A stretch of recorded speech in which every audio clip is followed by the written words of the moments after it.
வள்ளுவன் திருவடிகளுக்கு வணக்கம். இப்போ நம்ம எங்க வந்திருக்கோம்னா பொள்ளாச்சியில இருக்கிற ஸ்ரீ கணபதி ஜுவல் சிட்டிக்கு தான் வந்திருக்கோம். இங்க வந்து நகை எடுக்கிறதுக்கு வந்திருக்கோம். நம்ம வந்திருக்கோம். இது வந்து பாத்தீங்கன்னா மற்ற பக்கம் எல்லாமே விலை பாத்தீங்கன்னா கொஞ்சம் அதிகமா சொல்ற மாதிரி இருந்தாங்க. இங்க வந்து நாங்க விலையும் கூட அதிகமா ரெடியூஸ் பண்ண சொல்லி நாங்க சொல்லல, கேட்கல. ஆனா அவரே வந்து பாத்தீங்கன்னா அவரு ரெடியூஸ் பண்ணி நம்ம கொடுத்தாரு. எனக்கு ரொம்ப மிகவும் பிடிச்சிருந்தது.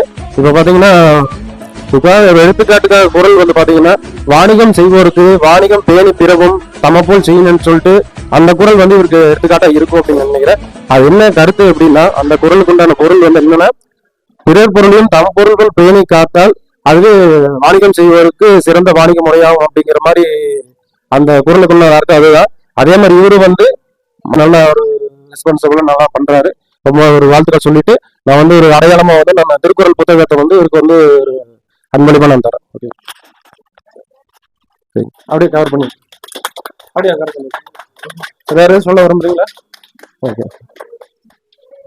ஓகே சரி, இதையும் கவர் பண்ணுங்க. யாராவது திருக்குறள் வந்து 10 குறள் சொல்ற மாதிரி யாரும் இருக்கீங்களா? சில பேர் பதில் தெரியாமலே பயந்து ஓடி இருக்காங்க.